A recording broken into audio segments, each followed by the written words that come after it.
Hello and welcome you all to our YouTube channel. तो आज हम लोग देखने वाले हैं स्प्रिंग फोर्स। ओके, ये हमारा Newton's law of motion without friction का लास्ट लेक्चर है। इसके बाद असाइनमेंट लेक्चर्स चालू हो जाएंगे और उसके बाद हम देखेंगे Newton's law of motion with friction. ठीक है, इसके पहले हमने कांस्टेंट रिलेशंस ख़त्म किया है। अगर आपने वो वीडियो नहीं देखा है तो आप हमारी प्लेलिस्ट में जाके ज़रूर देख सकते हैं। सो let's start the lecture without wasting any time. तो यहाँ पर हम क्या करेंगे, सबसे पहले एक स्ट्रिंग ले लेंगे फॉर स्प्रिंग ले लेंगे, सॉरी नॉट स्ट्रिंग, स्प्रिंग ले लिया मैंने यहाँ पर। सबसे पहले ये एक स्प्रिंग है, ठीक है। ये स्प्रिंग रिलैक्स कंडीशन में, रिलैक्स कंडीशन मतलब ना ही तो स्प्रिंग को दबाया गया है ना ही स्प्रिंग को खींचा गया है, ठीक है। और यहाँ पर हमारा क्या है, ये ब्लॉक्स है, लेट्स से ओके। यहाँ पर हमारा एक सपोर्ट दिया हुआ है स्प्रिंग को, ठीक है। आप क्या करोगे यहाँ पर, what you will do now, हम क्या करेंगे, इस स्प्रिंग को प्रेस करेंगे। सबसे पहले हम देखेंगे इसको दबाने पे क्या होगा, ठीक है। आपने क्या किया, अपने हाथों से इस स्प्रिंग को क्या किया, प्रेस किया। फॉर एग्जांपल आपने क्या किया, अपने हाथों से स्प्रिंग को प्रेस किया, दबाने की कोशिश की आपने, ठीक है, लाइक दिस। आपने क्या किया, अपने हाथों से स्प्रिंग को प्रेस किया, ठीक है। जैसे कि आप देखोगे प्रेस करने के बाद हम यहाँ पर देखेंगे, प्रेस करने के बाद ये जो सपोर्ट्स है ये अंदर की तरफ खिसक जाएगी, लाइक दिस। ये जो सपोर्ट्स थे ये अंदर की तरफ आगे। जब आपने इसको यहाँ से इसको ऐसे प्रेस किया तो ये अंदर की तरफ आ गए सपोर्ट्स, ठीक है। तो जब आप देखोगे इसके बीच में जो स्प्रिंग है वो स्प्रिंग क्या हो गई, ऐसे कंप्रेस्ड हो गई। ये स्प्रिंग क्या हो गई, ऐसे कंप्रेस्ड हो गई, दब गई इन दोनों के बीच में, ठीक है। सो इसको हम लोग क्या बोलते हैं, compressed state of the spring. Spring किस में है, कंप्रेशन में है। स्प्रिंग किस में है, कंप्रेशन में है, ठीक है। आपने यहाँ पर फोर्स लगाया, लेट्स से यहाँ पर आपने अपने हाथों से फोर्स लगाया था एफ। तो क्लास आपको ऑब्जर्व हुआ होगा, आपने कभी अगर ऑब्जर्वेशन की होगी, किसी भी स्प्रिंग को प्रेस किया होगा तो स्प्रिंग आपने देखा होगा, स्प्रिंग कुछ हद तक ही आप प्रेस कर सकते हो। आप स्प्रिंग को क्या करोगे, कुछ ही हद तक उसको प्रेस कर सकते हो, उसके बाद आप कितना भी फोर्स लगा दो शायद प्रेस नहीं होगा। द रीज़न बिहाइंड दैट क्या होता है, ये स्प्रिंग क्या करेगा, ये अपना एक फोर्स सेटअप कर देगा। ये अपना एक फोर्स सेटअप कर देगा जो आपने जितना फोर्स अप्लाई किया उसके बराबर होगा। इसके लिए ये फोर्स क्या कर रहा है, आपकी फोर्स को कैंसिल कर रहा है। इसके लिए आप आगे जितना भी दबाने की कोशिश करोगे स्प्रिंग दबेगा ही नहीं। क्लियर। यहाँ पर देखो, यहाँ पर भी ये स्प्रिंग क्या करेगा, आपके ऊपर फोर्स लगाएगा। जो भी बाहर से फोर्स आया है वही फोर्स लगाएगा और आपकी फोर्स को कैंसिल करने की कोशिश करेगा। इसके लिए आप जितना भी फोर्स दोगे स्प्रिंग को वो अभी नहीं दबेगा, ठीक है। स्प्रिंग क्या करेगा, अपने आप को इक्विलिब्रियम कंडीशन में लेके आएगा। तो ये जो इंटरनल फोर्स सेटअप होती है स्प्रिंग के अंदर, है ना, ऑब्वियसली इंटरनल फोर्स सेटअप होगी स्प्रिंग के अंदर। Newton's third law of motion के हिसाब से भी अगर आपने कुछ फोर्स दिया है तो अगर आपने कोई रिएक्शन दिया तो कोई रिएक्शन जनरेट होने वाली है ऑब्वियसली। तो जब आपने यहाँ से फोर्स एफ दिया था तो यहाँ से रिएक्शन एफ जनरेट हो गई, ठीक है। जितना भी आप फोर्स अप्लाई करोगे उतनी रीस्टोरिंग फोर्स सेटअप हो जाएगी। रिमेंबर, जितनी भी फोर्स अप्लाई करोगे उतनी ही रीस्टोरिंग फोर्स सेटअप हो जाएगी, ओके। तो यहाँ पर इस फोर्स को हम लोग क्या कहते हैं, रीस्टोरिंग फोर्स कहते हैं। रिमेंबर, इस फोर्स को हम रीस्टोरिंग फोर्स भी कहते हैं या फिर आप बोल दो स्प्रिंग फोर्स, दोनों भी बोलते हैं, ठीक है। ये आप इसको रिस्टोरिंग फोर्स भी कह सकते हो, स्प्रिंग फोर्स भी कह सकते हो। मैं फिर से कह रहा हूँ, स्प्रिंग फोर्स, रिस्टोरिंग फोर्स बोल दो या फिर आप इसको अप्लाइड फोर्स भी बोल दो तो भी कोई शक नहीं। क्यों नहीं, क्योंकि ये जो फोर्स है ये अप्लाइड फोर्स के इक्वली होगा। अगर आपने 10 न्यूटन का अप्लाइड फोर्स दिया है, ठीक है, तो स्प्रिंग फोर्स भी 10 न्यूटन की सेटअप हो जाएगी in the left direction, okay. लेकिन कभी इन the equilibrium condition, in the equilibrium condition, remember in the equilibrium condition, okay. तो ये सारी चीज़ें हमें समझ में आती है। अभी हम आगे बढ़ते हैं, let's move to the next part here. तो मैं यहाँ पर आपको डिटेल में बताऊँगा कि क्या चल रहा है यहाँ पर, ओके।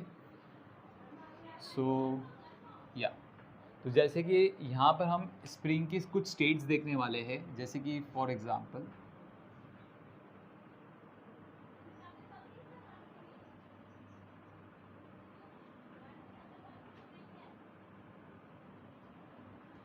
यहाँ पर एक rigid, this is the rigid support, ये आपका रिजिड सपोर्ट है।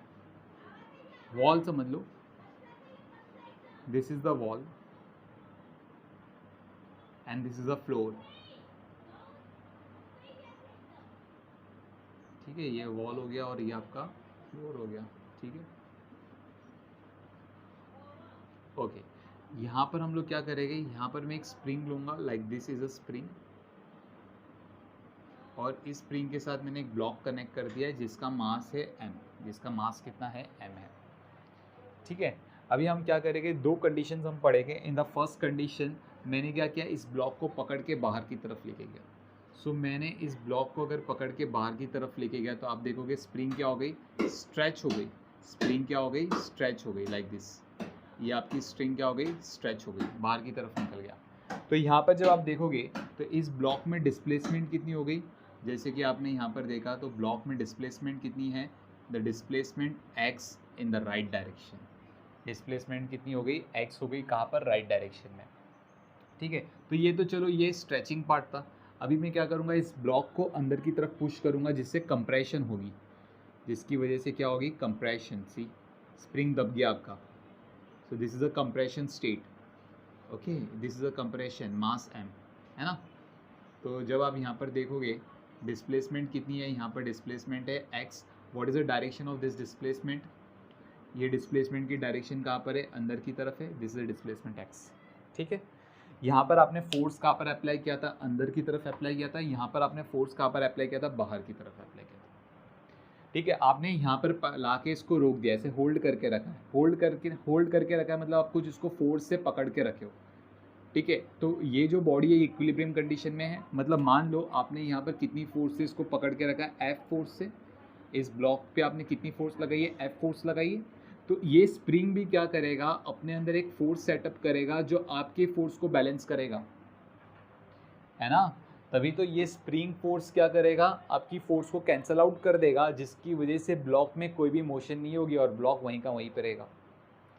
लेकिन अभी मज़ा आने वाला है। क्यों मज़ा आने वाला है, आपने अप्लाइड फोर्स हटा दिया, आपने अप्लाइड फोर्स क्या कर दिया, हटा दिया। अभी आपने जब अप्लाइड फोर्स हटा दिया, यहाँ पर लेके जाने के बाद आपने छोड़ दिया इसको, तो आपको पता है क्या होने वाला है, ये ब्लॉक अंदर की तरफ मूव करेगा। ये ब्लॉक क्या करेगा, अंदर की तरफ खिसकेगा, राइट, है ना। और उसको अंदर की तरफ लेके जाने का काम किसने किया, स्प्रिंग फोर्स ने काम किया। किसने काम किया, स्प्रिंग फोर्स ने वो काम किया। इस ब्लॉक को खींच के कहाँ पर लेके आया, अंदर की तरफ लेके आया। ये काम किसका था, स्प्रिंग फोर्स का काम था, है ना। तो इसके लिए ब्लॉक कहाँ पर आ जाएगा, अंदर की तरफ आ जाएगा। लेकिन अंदर की तरफ आने के बाद ऐसा नहीं होगा कि मेन पोजीशन पे आके रुक जाएगा। देखो ये वाली जो पोजीशन ब्लॉक की है जब स्प्रिंग रिलैक्स्ड है, उस पोजीशन को हम मेन पोजीशन बोलेंगे। तो ये मेन पोजीशन है। ये कौन सी पोजीशन है, हम बोलेंगे इसको main position. Remember guys, okay, the position of the block when the spring is relaxed, फिर से the position of the block when the spring is relaxed, that position is known as what, main position. तो ये main position है हमारी। ठीक है, तो ऐसा नहीं होगा कि यहाँ पर इस पर फोर्स लगाया और ब्लॉक यहाँ पर आके रुक गया, ऐसे नहीं होगा। क्या होगा, जैसे ही इस ब्लॉक के ऊपर जैसे आपने अप्लाइड फोर्स हटा दिया तो ये ब्लॉक क्या करेगा, यहाँ से ऐसे जाएगा, फिर यहाँ पर आने के बाद ये ब्लॉक पीछे की तरफ जाएगा, बाद में वापस से आगे की तरफ आएगा, पीछे की तरफ जाएगा, आगे की तरफ आएगा। मतलब ये ब्लॉक ऐसे वाइब्रेट करेगा और काफ़ी देर के बाद ये वापस से अपनी मेन पोजीशन पे आके स्टेबल हो जाएगा। ये अपनी मेन पोजीशन पे आके स्टेबल हो जाएगा। तो इसी चीज़ को समझनी है कि क्या हो रहा है यहाँ पर, एक्चुअल में हो क्या रहा है। ठीक है, अभी जैसे कि ये वाली स्टेट देखोगे, आपने फोर्स अप्लाई किया था अंदर की तरफ, मतलब आप इस ब्लॉक पे फोर्स दे रहे थे अंदर की तरफ, आप इस ब्लॉक पे फोर्स दे रहे थे अंदर की तरफ, ये अप्लाइड फोर्स है। स्प्रिंग ने क्या किया, और यहाँ पर आके आपने बस इसको रोक दिया। अभी आप अपना फोर्स इंक्रीज नहीं कर रहे हो, तो स्प्रिंग क्या करेगा, आपके हिसाब से फोर्स सेटअप कर देगा। क्योंकि ये ब्लॉक रुकी हुई है ना, इसका मतलब क्या हुआ, स्प्रिंग ने जो भी फोर्स सेटअप किया है वो एक्सटर्नल फोर्स जो अप्लाई की गई थी उसके बराबर होगी। तभी तो ये फोर्स ने इस फोर्स को कैंसिल कर दिया और ये ब्लॉक फिर मूव नहीं कर रही, ना लेफ्ट की तरफ मूव कर रही है, ना राइट की तरफ मूव कर रही है। ऑब्वियसली हमें समझ में आती है ये स्टेट, राइट। अभी मज़े वाली बात ये है, जब आपने ये वाली फोर्स हटा दी, जब आपने एक्सटर्नल फोर्स को हटा दिया, तो स्प्रिंग वाली फोर्स अपना काम कर जाएगी। कैसे अपना काम कर जाएगी, इस ब्लॉक को राइट की तरफ धकेलेगी, है ना। स्प्रिंग फोर्स क्या करेगी, इस ब्लॉक को राइट की तरफ धकेलेगी, राइट की तरफ पुश करेगी, और ये जो ब्लॉक है ये राइट की तरफ आके ऐसे वाइब्रेट करेगा और उसके बाद आके यहाँ पर रुक जाएगा काफ़ी टाइम के बाद। आई चीज़ समझ में, ओके। तो ये चीज़ बड़ी इंपॉर्टेंट है, ये चीज़ बड़ी इंपॉर्टेंट है क्लास, ये चीज़ समझनी है आपको। तो यहाँ पर जब आप देख रहे हो, आपको एक चीज़ नोट करना है, जो रीस्टोरिंग फोर्स है, जो रीस्टोरिंग फोर्स है, रीस्टोरिंग फोर्स की हमेशा डायरेक्शन मेन पोजीशन की तरफ होती है। देखो जब आप ब्लॉक को बाहर लेके गए रिस्टोरिंग फोर्स मीन पोजीशन की तरफ, जब आप ब्लॉक को पीछे लेके गए रिस्टोरिंग फोर्स आगे की तरफ मीन पोजीशन की तरफ, है ना। तो मतलब रिस्टोरिंग फोर्स क्या कर रहा है, ब्लॉक की ओरिजिनल पोजीशन को रिस्टोर करवाने में मदद करता है। रिस्टोरिंग फोर्स क्या करता है, ब्लॉक की ओरिजिनल पोजीशन को रिस्टोर करवाने में मदद करता है। इसके लिए इसका नाम दिया गया है रिस्टोरिंग फोर्स, कि ब्लॉक की ओरिजिनल पोजीशन को क्या करवाएगा, वो रिस्टोर करवाएगा। क्लियर, देखो ना, restoring force always directed towards the main position, हमेशा मेन पोजीशन की तरफ ही होगा, क्योंकि वो चाहता है, ये रिस्टोरिंग फोर्स चाहता है, दिल से चाहता है कि ये ब्लॉक अपनी मेन पोजीशन पे आ जाए, ये ब्लॉक अपनी मेन पोजीशन पे आ जाए। तो ये सारी प्रोसेस हो रही है। अभी यहाँ पर मैं आपको एक और चीज़ बताऊँगा, देखो क्लास, यहाँ पर कैसे हो रहा है, दो केसेस पढ़ेंगे हम लोग।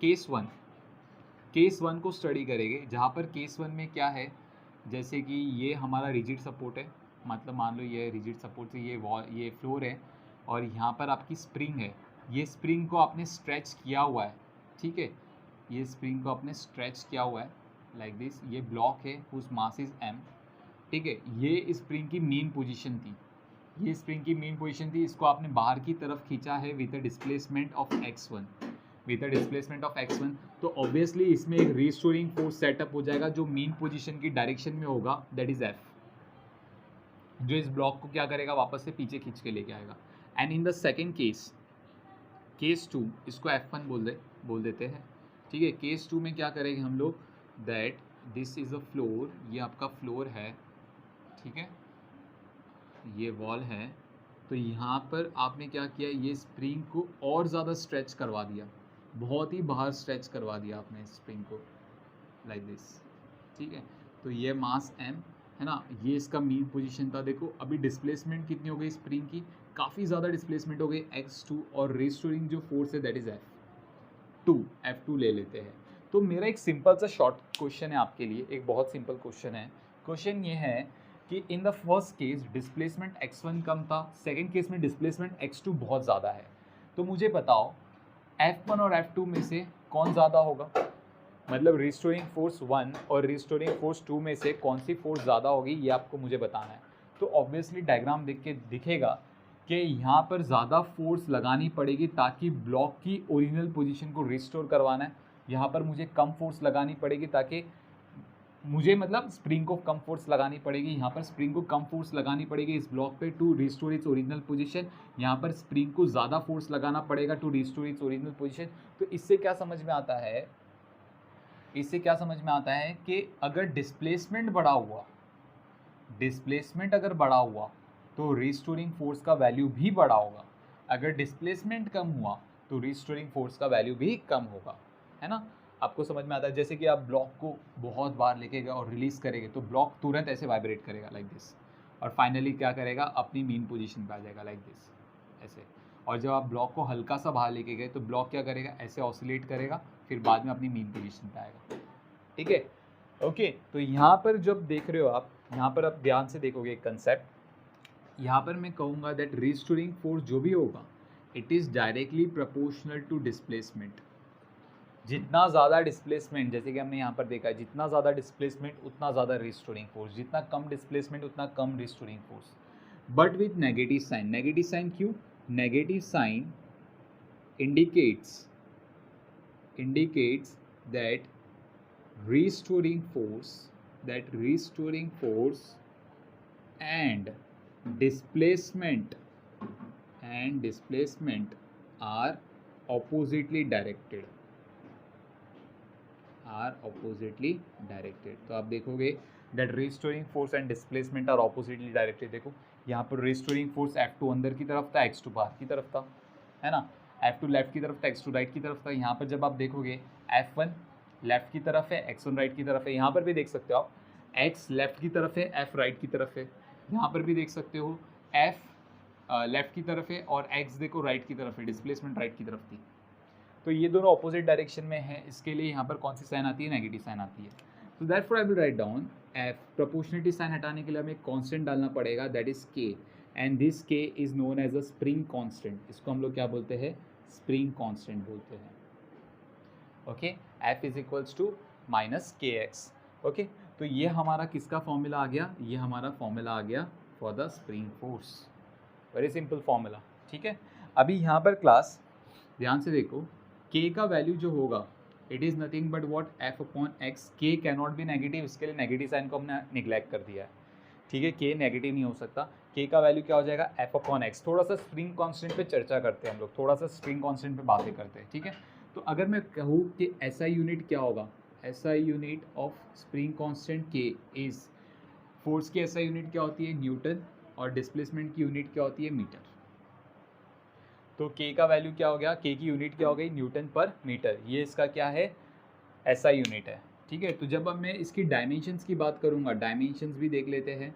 डायमेंशंस की बात करूँगा, जैसे कि न्यूटन की डायमेंशन हमें पता है L⁻⁴ M⁻⁴ T⁻², and m की डायमेंशन हमें पता है, m is a metre, right. Metre की डायमेंशन हमें पता है L⁻⁴, करेक्ट।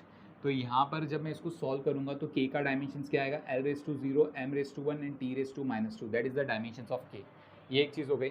अभी थोड़ा सा है ना स्प्रिंग कांस्टेंट की फील लेते हैं हम। तो क्या ले गए, फील ले गए, स्प्रिंग कांस्टेंट है क्या और हमें क्या बताने की कोशिश करता है स्प्रिंग कांस्टेंट, थोड़ा सा इसका फील ले गए हम लोग। ठीक है, तो ध्यान से देखो कैसे सॉल्व कर रहे हैं हम लोग इसको।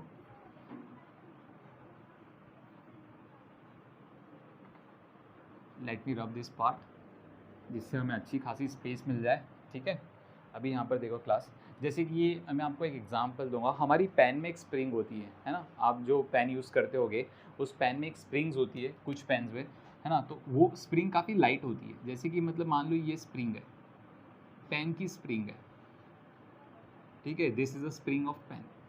ओके, बहुत मैंने क्या किया, पेन की स्प्रिंग को पेन से निकाल के उस स्प्रिंग का एक एंड मैंने स्पेस खाली रख दिया है और दूसरा एंड मैंने रिजिड सपोर्ट से कनेक्ट करवा दिया है। कोई नीचे रिजिड सपोर्ट है उससे कनेक्ट करा दिया। तो एक तो मैंने पेन का स्प्रिंग ले लिया, ठीक है, और दूसरा मैं स्प्रिंग लूँगा, थोड़ा सा बड़ा स्प्रिंग लूँगा। जैसे कि आपने देखा होगा कि बाइक्स में शॉक एब्जॉर्बर्स होते हैं। शॉक एब्जॉर्बर्स वो एक स्प्रिंग के फॉर्म में होते हैं, ठीक है, लेकिन वो स्प्रिंग काफ़ी बड़े होते हैं, लाइक दिस। सपोज ये शॉक एब्जॉर्बर्स है, बाइक में जो शॉक एब्जॉर्बर्स यूज़ होते हैं ना, ये वो वाली स्प्रिंग्स है। ठीक है, तो यहाँ पर हम लोग क्या करेंगे पता है, यहाँ पर मैंने क्या किया, व्हाट आई विल डू, जैसे कि यहाँ पर आप देखोगे मैंने ना सबसे पहले इसकी लेंथ मेज़र कर ली कि इसकी लेंथ कितनी है। तो इसकी जो लेंथ है, ये जो पेन की स्प्रिंग है, अज्यूम करो कि इसकी लेंथ है लेट्स से 10 मीटर। इतना बड़ा लेंथ नहीं होता है, लेकिन अज्यूम करो 10 मीटर इसकी लेंथ है। तो यहाँ पर भी मैंने इसकी लेंथ ले ली है 10 मीटर। ठीक है, चलो 10 मीटर बहुत ज़्यादा हो जाएगा, हम लोग एक काम करते हैं 1 मीटर ही लेते हैं। ठीक है, 1 मीटर भी बड़ा है लेकिन ले लेते हैं। ठीक है, 1 मीटर की लेंथ है दोनों की स्प्रिंग की। दोनों स्प्रिंग की लेंथ कितनी है, 1 मीटर। तो थोड़ा सा इसको और ऊपर बना देते हैं ताकि 1 मीटर का फील आए। ठीक है, तो ये हो गया आपका 1 मीटर, लेट्स से यहाँ पर ये आपका 1 मीटर। ठीक है, तो अभी हम लोग यहाँ पर क्या करेंगे, व्हाट आई विल डू, आपको बेसिक ऑब्जर्वेशन होगी। मैंने यहाँ पर 10 kg का ब्लॉक डाल दिया, 10 किलो का ब्लॉक डाल दिया। ठीक है, तो 10 kg का जब मैंने ब्लॉक डाला तो मुझे क्या ऑब्ज़र्व हुआ वो आप देखो। मुझे ऑब्ज़र्व हुआ कि ये 10 kg का ब्लॉक था ना, राइट, 10 kg का ब्लॉक। तो ऑब्वियसली इसका वेट है, वेट कितना होगा इसका, दैट इज़ 100 न्यूटन का इसका वेट होगा, 100 न्यूटन की वेट होगी इसके पास।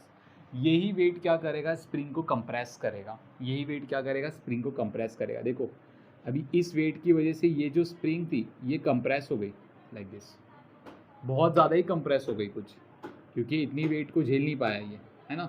तो ये 100 न्यूटन का वेट था, मतलब इसके ऊपर जो फोर्स लगाई गई थी वो 100 न्यूटन की थी। और यहाँ पर आके स्प्रिंग रुक गया, यहाँ पर आके क्या हो गया, स्प्रिंग रुक गया, मतलब अभी और ज़्यादा कंप्रेशन नहीं हो रही। और फिर बाद में मैंने क्या किया, मैंने इस लेंथ को मेज़र कर लिया।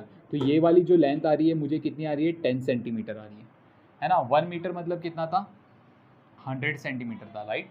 1 मीटर का मतलब कितना था, 100 सेंटीमीटर था। तो यहाँ पर जब मैंने लेंथ देखा, स्प्रिंग की जो बची हुई लेंथ है वो 10 सेंटीमीटर है। जब मैंने वेट 100 न्यूटन का अप्लाई किया तो ये इक्विलिब्रियम कंडीशन हो गया। इसका मतलब क्या हुआ, स्प्रिंग भी ऊपर की तरफ फोर्स दे रहा है, और वो फोर्स कौन सा है, स्प्रिंग फोर्स है। तो ये स्प्रिंग फोर्स अप्लाइड फोर्स जो वेट है उसके बराबर हो जाएगा। तो हमें पता है स्प्रिंग फोर्स कितनी है हमारे पास, 100 न्यूटन। डिस्प्लेसमेंट कितना हुआ क्लास, स्प्रिंग में डिस्प्लेसमेंट कितना हुआ, see 100 centimetre is the original length and the new length of the spring remain is 10 centimetre. तो what is the displacement, displacement is 90 centimetre का डिस्प्लेसमेंट था। स्प्रिंग में कितने का डिस्प्लेसमेंट था, 90 सेंटीमीटर का डिस्प्लेसमेंट था क्लास। तो यहाँ पर मैं इसको क्या करूँगा, कन्वर्ट करूँगा 0.9 मीटर। तो अगर हम स्प्रिंग कांस्टेंट की बात करेंगे F S is equals to K X, जैसे कि हमें पता है, तो के का वैल्यू कितना हो जाएगा, spring force upon displacement. What is spring force? Spring force कितनी है हमारी 100 न्यूटन, डिस्प्लेसमेंट कितनी है 0.9 मीटर. 10 से मल्टीप्लाई कर दो, तो 10 से मल्टीप्लाई कर दिया तो ये हो गया 1000 upon 9 which is nothing but 111.1 Newton पर मीटर. ठीक है, मतलब ये मैं आपको थोड़ी देर में एक्सप्लेन करता हूँ इसका मतलब क्या है, लेकिन उसके पहले हम बाइक की शॉक एब्जॉर्बर्स की बात कर लेते हैं. तो शॉक एब्जॉर्बर्स पे भी मैंने क्या किया, 10 kg का ब्लॉक डाल दिया. लेकिन आपको खुद को पता होगा, ये फीलिंग होगी कि ये 10 kg का ब्लॉक है तो ऑब्वियसली इसकी जो वेट होगी वो 100 न्यूटन की वेट होगी. लेकिन ये जो शॉक एब्जॉर्बर्स था ये उतना नहीं दबा जितना फैन का जो स्प्रिंग था ना वो दब गया. लेकिन ये जो शॉक एब्जॉर्बर्स था ये उतना, थोड़ा सा बड़ा बना देते हैं, ये जो शॉक एब्जॉर्बर्स है, ये जो शॉक एब्जॉर्बर्स है ये उतना नहीं दबा. लेट्स से ये हमारा 10 kg का ब्लॉक था, तो यहाँ पर जब आपने इसकी नई लेंथ मेज़र की तो नई लेंथ जो थी इसकी वो 90 सेंटीमीटर थी और यहाँ पर इसकी लेंथ कितनी है 100 सेंटीमीटर थी. तो what is the displacement class, इस ब्लॉक ने कितनी डिस्प्लेसमेंट दे दी उसको, 10 सेंटीमीटर की डिस्प्लेसमेंट दे दी. तो x का वैल्यू कितना हो गया, 10 सेंटीमीटर हो गया. x का वैल्यू कितना हो गया, 10 सेंटीमीटर हो गया. और यहाँ पर इसकी वेट कितनी थी, 100 न्यूटन थी. ये इक्विलिब्रियम कंडीशन अचीव हो गई है, मतलब ये स्प्रिंग भी इसके ऊपर एक फोर्स दे रहा है that is known as a spring force. तो ये स्प्रिंग फोर्स 100 न्यूटन के बराबर है. तो स्प्रिंग फोर्स की वैल्यू हो गई 100 न्यूटन. तो अगर मैं कहूँ that spring force is equals to K X, तो इसका अगर मेरे को स्प्रिंग कांस्टेंट फाइंड आउट करना है तो F S upon x. F S का वैल्यू कितना है 100, डिस्प्लेसमेंट की वैल्यू कितनी है 10 सेंटीमीटर मतलब 0.1 मीटर, तो ये कितना हो गया 1000 न्यूटन पर मीटर. अब इसका मतलब समझो, स्प्रिंग कांस्टेंट का मतलब क्या होता है. मतलब क्या हुआ, अगर आपको ये वाली स्ट्रिंग को 1 मीटर से दबाना है, इस स्प्रिंग को अगर आपको 1 मीटर से प्रेस करना है तो 1000 न्यूटन की फोर्स देनी पड़ेगी. 1000 न्यूटन की फोर्स दोगे, देखो 1000 newton for 1 metre, 1000 newton for 1 metre, मतलब if you want to compress this spring by 1 metre so you need to apply a force of 1000 newton. 1000 newton का फोर्स दोगे ना तो आपका 1 मीटर ये स्प्रिंग में डिस्प्लेसमेंट आ जाएगी. इस स्प्रिंग को अगर कंप्रेस करना है बाय 1 मीटर तो 1000 न्यूटन का फोर्स दो. करेक्ट. अभी हम यहाँ पर बात करेंगे, जैसे कि इस केस में अगर मुझे इस स्प्रिंग को दबाना है बाय 1 मीटर तो मुझे 111.1 न्यूटन का फोर्स देना पड़ेगा. मुझे कितना फोर्स देना पड़ेगा, 111.1 का मुझे फोर्स देना पड़ेगा, 111.1 न्यूटन का मुझे फोर्स देना पड़ेगा. तो इससे समझ में आता है कि जिसका भी स्प्रिंग कांस्टेंट ज़्यादा होगा वो स्प्रिंग उतना मजबूत होगा, मतलब ज़्यादा फोर्स लगाने पे भी उस पर डिस्प्लेसमेंट उतनी खास मिलेगी नहीं. तो जैसे कि अगर मैं बात करूँ, आपने देखा होगा लोकल ट्रेन्स में, मुंबई की स्पेशली मुंबई लोकल ट्रेन्स या जो ट्रेन्स गांव में जाती है उन लोकल ट्रेन्स में देखा होगा नीचे बड़े बड़े स्प्रिंग्स लगे होते हैं, they are the shock absorbers. ठीक है, वो बड़े बड़े स्प्रिंग लगे होते हैं पूरे, जो जैसे कि कोई शॉक आता है, मतलब कोई भी कहीं पे भी अगर रीजन होती है जहाँ पर एक शॉक मिलेगा ट्रेन को, तो वो क्या करेगा, वो स्प्रिंग दबेगी और उस शॉक को एब्जॉर्ब करवा देगी. ठीक है, लेकिन उस स्प्रिंग में आपने देखा होगा कितने मोटे मोटे स्प्रिंग होते हैं क्योंकि उनका के का वैल्यू बहुत हाई होता है, मतलब बहुत ज़्यादा फोर्स लगाने पे भी डिस्प्लेसमेंट उतनी नहीं होती है. ठीक है, so this is the entire concept of spring constant. Hey class, so let's start with the numerical. So here we are with our first question. Let me read the question. So the question is, just a minute, let me open the question. Yeah, so the question is, on applying a force F, point P is displaced vertically down by y from the equilibrium position. Find force F in terms of the force constant K of the spring and the displacement y for the case A and B as shown in the figure. Okay, तो ये force लगाने की वजह से point P में कितना displacement आया, y displacement आया. ठीक है क्लास, ध्यान से देखो, हमें क्या फाइंड आउट करना है, ये फोर्स फाइंड आउट कर रहा है in terms of K and displacement y. मैंने यहाँ पर फोर्स F लगाया, पॉइंट P y डिस्प्लेसमेंट से नीचे आ गया, ये y डिस्प्लेसमेंट से नीचे आएगा तो ये क्या करेगा, पुली को नीचे लेके आएगा, है ना. लेकिन पुली कितना नीचे आया ये हमें पता करना है. तो let's talk about this pulley. ये पुली की अगर मैं बात करूँ, that if this is a pulley, तो यहाँ पर लेट्स से पुली की जो डिस्प्लेसमेंट थी वो y1 थी, यहाँ पर इसको हमने y डिस्प्लेसमेंट दिया. पुली का ये एंड रिजिड सपोर्ट से कनेक्टेड है तो यहाँ पर कोई भी डिस्प्लेसमेंट नहीं होगी. ठीक है, तो हमें पता है डिस्प्लेसमेंट ऑफ पुली अगर निकालना है तो कैसे होगा, y + 0/2. सो देयरफॉर y का वैल्यू कितना हो गया 2y1. तो चलो y का वैल्यू आ गया हम लोग को, दैट इज़ 2y1. ठीक है, या फिर बोल सकते हो y1 is equals to y/2। Very good. ठीक है, तो हमें इतना समझ में आ गया कि ये जो पुली है ये y/2 डिस्प्लेसमेंट से नीचे आ गया, तो स्प्रिंग में कितना डिस्प्लेसमेंट हुआ होगा? The displacement in the spring is obviously y/2। सही है ना? यहाँ पर देखो फोर्स F है, यहाँ पर भी फोर्स F होगा, तो इस पुली में ऊपर की तरफ let's say this is a tension T, ये टेंशन T है, तो can I say that T is equals to 2F for this pulley, this is massless pulley, so therefore upward force is equals to downward forces, so T is equals to 2F। अगर मैं spring पे बात करूँगा तो spring पे यही tension responsible होगा इसको नीचे खींचने के लिए, है ना? स्प्रिंग की अगर मैं बात करूँगा तो स्प्रिंग पे यही टेंशन होगा इसको नीचे खींचने के लिए, तो ये टेंशन किसकी तरह काम कर रहा है? You can say this is nothing but the restoring force, ठीक है, और you can say applied force, मतलब ये इसको नीचे खींच रहा है। Understood? So therefore I will write down, we know that the general formula for the spring is F is equals to kx F1, this is spring force, जो कि यहाँ पर कौन है? टेंशन है, और ये जो टेंशन है इसका वैल्यू कितना है? 2F है, so therefore I will write down 2F which is equals to k, what is the value of x? It is y/2, so therefore the value of F comes out to be ky by 4, so this is your answer, correct? This is your answer, understood? Okay, चलो अभी हम आगे बात करते हैं for the next question. Let's talk about the next question. यहाँ पर हमने फोर्स F दिया, जिसकी वजह से यहाँ पर देखो पुली पे टेंशन सेटअप हो जाएगा, यहाँ पर T टेंशन और यहाँ पर भी T टेंशन, जिसकी वजह से I will write down for the massless pulley it is 2T is equals to F। यहाँ पर यही टेंशन T इसको रिस्पॉन्सिबल होगा नीचे खींचने के लिए, ठीक है, इसको नीचे खींचने के लिए रिस्पॉन्सिबल होगा। तो यहाँ पर अगर मैं बात करूँ restoring force is nothing but T, restoring force को हम क्या बोल देंगे? T बोल देंगे।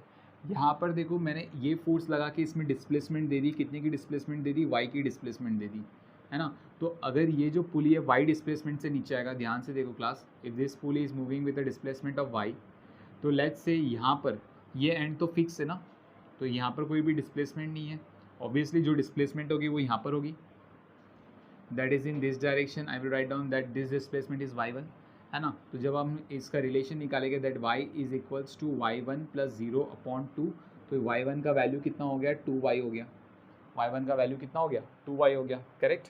तो आपको जो डिस्प्लेसमेंट मिलेगी स्प्रिंग में वो कितनी मिल गई? This is the displacement of the spring, जितनी y1 जितना भी ये साइड डिस्प्लेसमेंट होगा उतना ही डिस्प्लेसमेंट स्प्रिंग से आया होगा ना, उतना ही डिस्प्लेसमेंट स्प्रिंग से आया होगा, तो y1 का वैल्यू कितना हो गया? 2y which is nothing but the displacement of the spring. और रिस्टोरिंग फोर्स कितना है? T है, तो हमें पता है रिस्टोरिंग फोर्स का फॉर्मूला क्या होता है? Spring constant into displacement. What is the restoring force? That is T। T किसके बराबर है? T देखो F/2 के बराबर है। T किसके बराबर है? F/2 के बराबर है ना, तो restoring force which is T and T is nothing but F/2, तो मैं यहाँ पर लिख दूंगा F/2 which is equals to K। Displacement कितना है? 2y है, तो यहाँ पर 2y, तो F का वैल्यू कितना हो गया? 4ky। So this is the restoring force, correct? So please copy down this part, then we'll do the next one. Hey class, let's move to the next question. So the next question is, two blocks are connected by a spring. The combination is suspended at rest from a string attached to the ceiling as shown in the figure. The string breaks suddenly. Immediately after the string breaks, what is the initial downward acceleration of the upper block of mass 2m? आपको find out करना है what is the acceleration of this upper block of mass 2m जैसे ये string को आपने cut कर दिया, ठीक है? जैसे ये स्ट्रिंग ब्रेक हो जाएगी तो इसकी एक्सेलरेशन क्या होगी? अदरवाइज इन्होंने बोला है पहले जब स्ट्रिंग था तो ये इक्विलिब्रियम कंडीशन में था, इक्विलिब्रियम कंडीशन में है तो हम बात करेंगे m ब्लॉक की, इसका वेट लग रहा है FBD बनाएंगे mg, स्प्रिंग फोर्स लग रही है दैट इज Fs। तो आई विल से दैट अगर इक्विलिब्रियम कंडीशन में है तो spring force is equals to mg। अब बात करेंगे for the next block whose weight is 2mg, spring force in the downward direction and tension T in the upward direction। तो यहाँ पर क्या हो जाएगा for the equilibrium condition? T is equals to Fs plus 2mg। Clear? Now class, अगर आपने इस string को कट कर दिया है, स्ट्रिंग को कट कर दिया है तो टेंशन कितना हो जाएगा आपका? 0 हो जाएगा, है ना? और ये पूरा सिस्टम कहाँ पर मूव करेगा? नीचे, with an acceleration a, correct? With an acceleration a। So now listen it carefully what I want to say, therefore I will write down that Fs plus 2mg, ये एक्सेलरेशन देने के लिए कौन responsible था? ये दोनों force, Fs plus 2mg which is equals to mass into acceleration, correct? and what is the value of Fs? it is mg। Fs का value क्या है? mg। तो Fs की जगह मैं यहाँ पर क्या पुट करूँगा? mg प्लस 2mg, सॉरी ये दिस इज़ 2m, मास इसका 2m था, इसका मास 2m था तो ये 2m होगा, तो 2m into A so is equals to 2ma, so ये हो गया हमारा 3mg which is equals to 2ma, so mm get cancel, तो a का वैल्यू हमें कितना मिल रहा है 3g/2, so this is the acceleration. इतनी एक्सेलरेशन के साथ वो क्या करेगा, नीचे आएगा, ठीक है। So let's move to the next question. So the question is the system of two weights with masses m1 and m2 are connected with weightless spring as shown in the figure. The system is resting on the support S. Find the acceleration of each of the weights just after the support S is quickly removed. तो question पहले समझते हैं, question क्या है। The question is very simple. ये पूरा एक system है, इस सपोर्ट के ऊपर इक्विलिब्रियम कंडीशन में है, ओके। तो इनका क्वेश्चन ये है, जैसे आपने इस सपोर्ट को हटा दिया तो ऑब्वियसली m2 और m1 नीचे मूव करना चालू कर देगा, तो नीचे जब ये जा रहा है तो कितनी एक्सेलरेशन के साथ जा रहा है ये आपको पता करना है। So let's start this question, let's try to find out the solution of this question. सबसे पहले हम लोग देखेंगे जब ये इक्विलिब्रियम कंडीशन में है तब उनका एफबीडी बना देंगे हम, ओके। तो जब आप देखोगे when it is in the equilibrium condition, तो इसकी एफबीडी कैसे हो जाएगी, that this is a block whose mass is m1, जिसके ऊपर एक वेट लग रहा है दैट इज़ m1g, और एक स्प्रिंग फोर्स लग रहा है in the upward direction fs। Let's talk about the second block. Second block की अगर बात करेंगे, हुज मास इज m2, इसके ऊपर एक तो वेट लग रहा है m2g, स्प्रिंग भी क्या करेगा, इसके ऊपर फोर्स देगा, सो this is your spring force fs, और ये हमारा हो गया नॉर्मल रिएक्शन जो ये सपोर्ट m2 को प्रोवाइड करवा रहा है। तो जब आप फर्स्ट ब्लॉक को देखोगे, first block is in the equilibrium condition. Equilibrium condition का मतलब क्या हो गया, upward force is equals to downward force.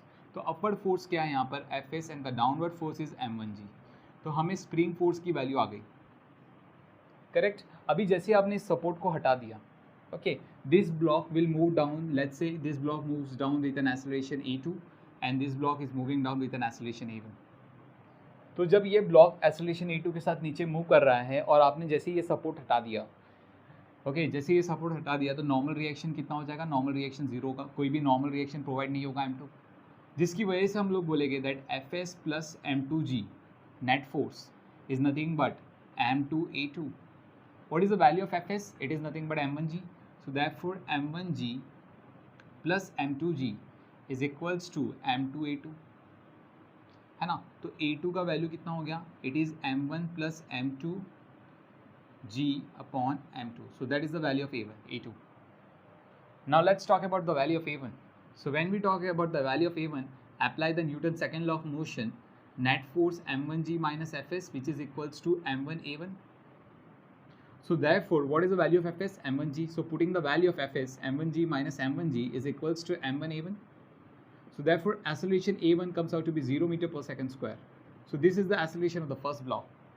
I hope you got it, ठीक है। So please copy down, then we'll do the next question. So let's move to the next question. बहुत interesting question है ये वाला।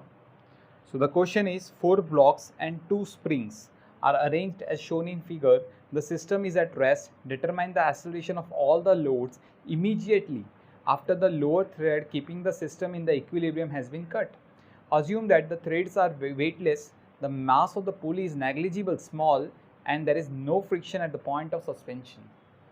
तो आपको question समझ गया होगा दैट ये पूरा का पूरा सिस्टम इक्विलिब्रियम कंडीशन में है बिकॉज ऑफ दिस थ्रेड।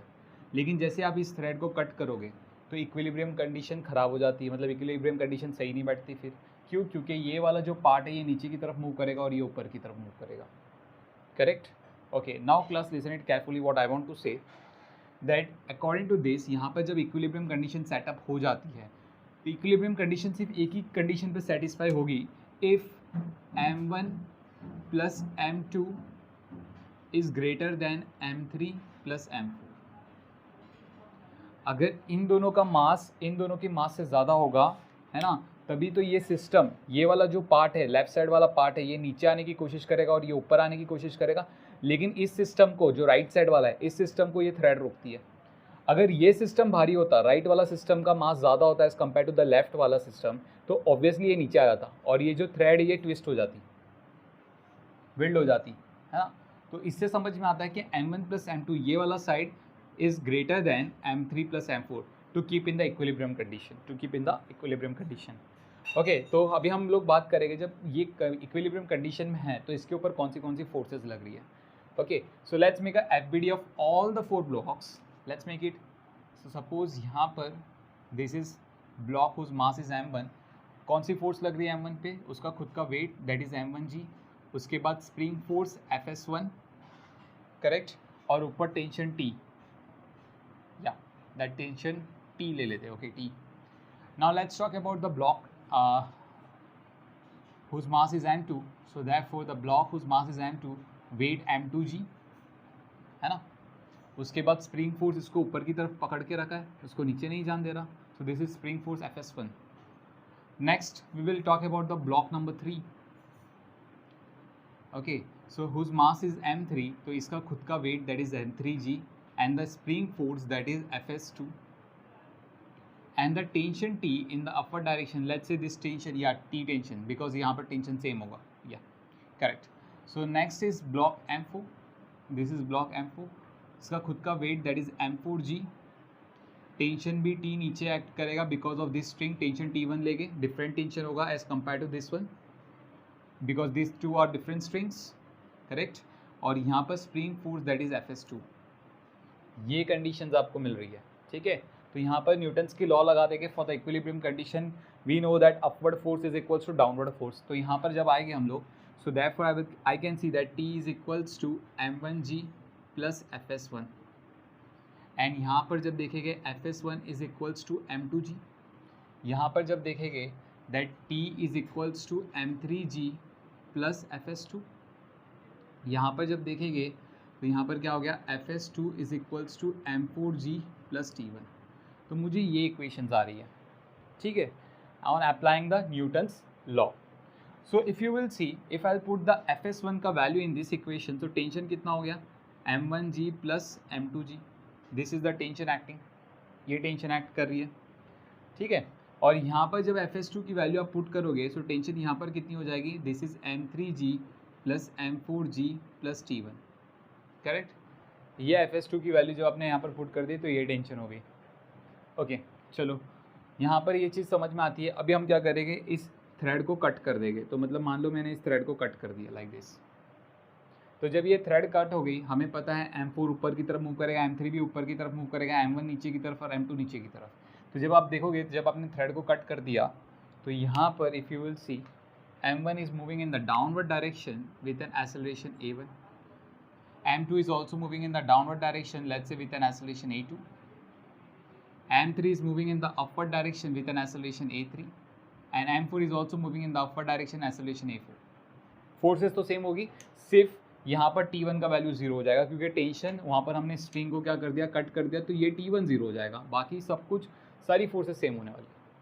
तो यहाँ पर ध्यान से देखेंगे. अभी सबसे पहले यहाँ पर न्यूटन्स की लॉ लगा देंगे. क्या है, fs1 plus m1g minus T.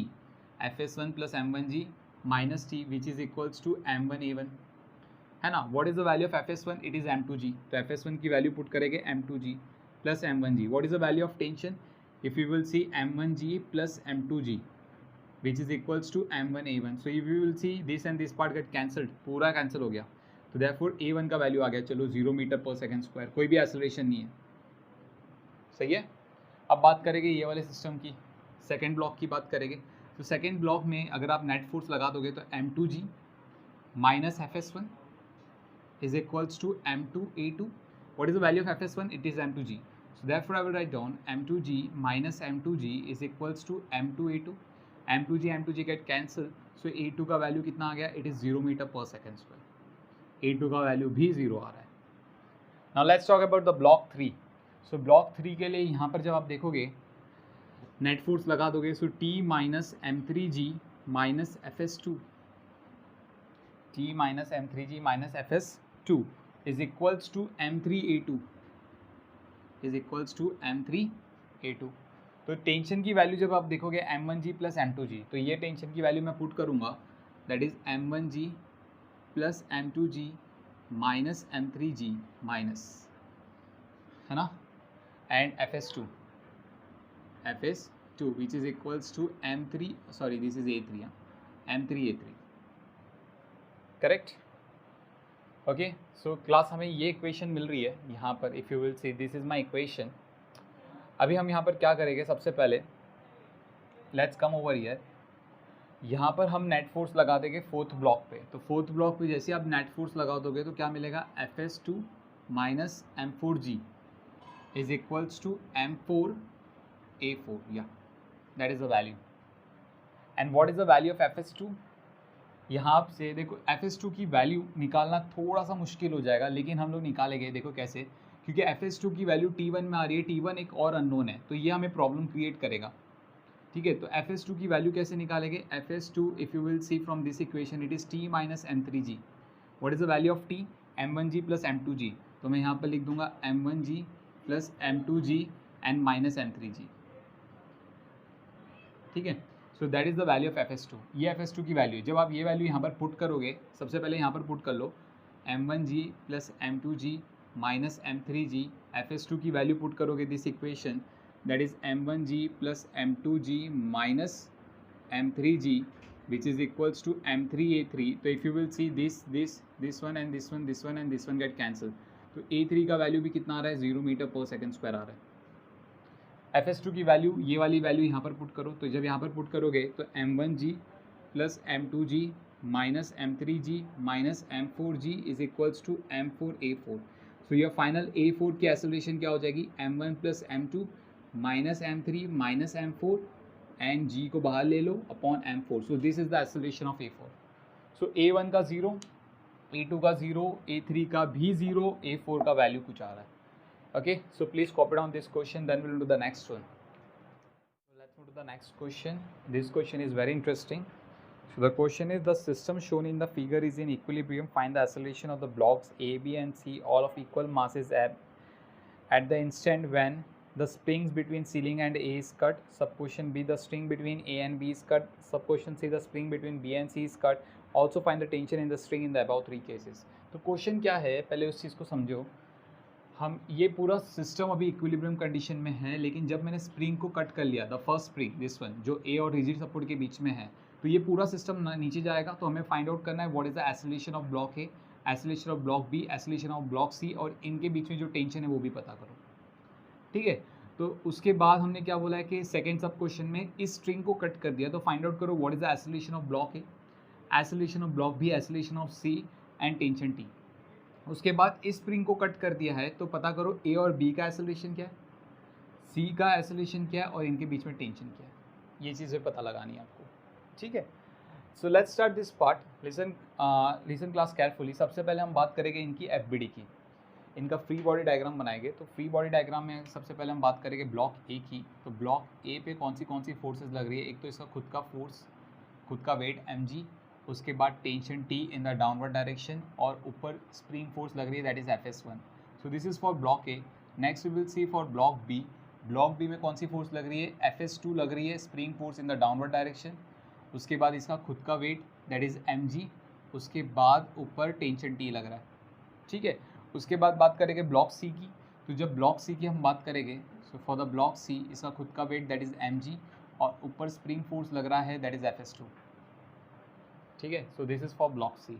तो यहाँ पर ये सारी की सारी ब्लॉक्स इक्विलिब्रियम कंडीशन में है, जिससे हमें समझ में आता है in the equilibrium condition upward force is equal to downward force. तो अपवर्ड फोर्स क्या है, Fs2, downward force is mg। यहाँ पर जब देखेंगे सो ये हो जाएगा T is equals to Fs2 plus mg। What is the value of Fs2, it is mg। So mg plus mg comes out to be 2mg। यहाँ पर आ जाएंगे Fs1 is equals to T plus mg। So यहाँ पर T का value कितना है, 2mg plus mg, तो ये हो गया हमारा 3mg। तो इक्विलिब्रियम कंडीशन लगा दी हमने तीनों में। ठीक है, अभी हम क्या करेंगे, स्प्रिंग को कट करेंगे। मैंने क्या किया, स्प्रिंग को कट कर दिया। तो जैसे स्प्रिंग को कट करोगे तो आपको पता है स्प्रिंग फोर्स 0 हो जाएगी यहाँ पर। ओके, स्प्रिंग फोर्स क्या हो गई, 0 हो गई तुरंत। और ये ब्लॉक एक्सेलरेशन ए के साथ मूव करेगा, तो ये ब्लॉक भी एक्सेलरेशन ए के साथ मूव करेगा। दोनों ब्लॉक्स की सेम एक्सेलरेशन होगी, because both the blocks are connected via string, है ना। तो ये वाला जो पॉइंट देखो, ये ब्लॉक अगर ए एक्सेलरेशन के साथ नीचे जा रहा है, तो ये जो स्ट्रिंग का ये वाला पॉइंट है, ये भी ए एक्सेलरेशन के साथ नीचे जाएगा। अब क्योंकि ये इनएक्सटेंसिबल स्ट्रिंग है, इनएक्सटेंसिबल स्ट्रिंग में हमें पता है स्ट्रिंग की हर पॉइंट की एक्सेलरेशन क्या होती है, सेम होती है। तो जो पॉइंट ए पे कनेक्टेड है उसकी भी एक्सेलरेशन क्या होगी, ए होगी इन द डाउनवर्ड डायरेक्शन। इसके लिए जो एक्सेलरेशन ब्लॉक ए की होगी वही एक्सेलरेशन ब्लॉक बी की होगी, रिमेंबर दैट थिंग, है ना। सी की एक्सेलरेशन अलग होगी क्योंकि बी और सी वाया स्प्रिंग कनेक्टेड है, ठीक है।